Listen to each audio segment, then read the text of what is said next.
محترمو مساجدو ته او د الله جل جلاله کورونو ته تلل دا یو عظیم شان لري او یو لوی ثواب لري. ډیر مسلمانان د دینه غافل دي.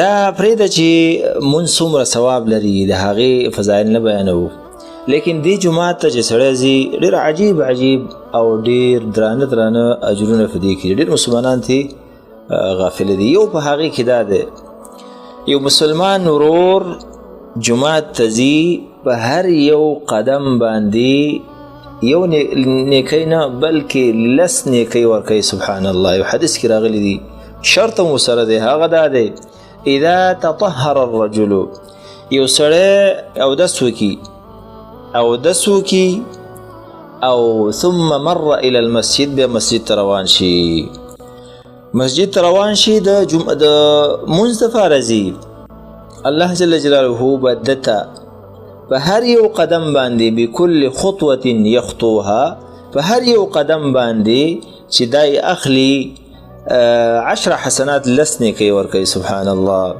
او بیا فرمایي په حدیث کې راځي، نبی صلی الله علیه وسلم فرمایي والقاعد يرعى الصلاة كالقانت، او هغه شخص چې مونځ وشي د مونځ نه بعد بیا ناست وي، جلتي نه کوي چې واپس را روان وي په منډه باندې، وایي دا کالقانت په شان د هغه کس دی چې همداسې دعا د الله عبادتونه کوي او ذکرونه کوي.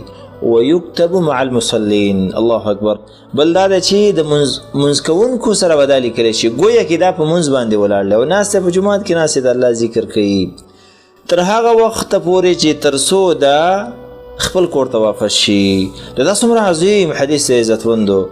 مسجد ته چې ځي ډېر خلک دې ته توجه باید، ډېر خلک ځي او دس په جومات کې کوي، دې کې ګناه نشته، لیکن دا ثواب درته بیا نه حاصلېږي.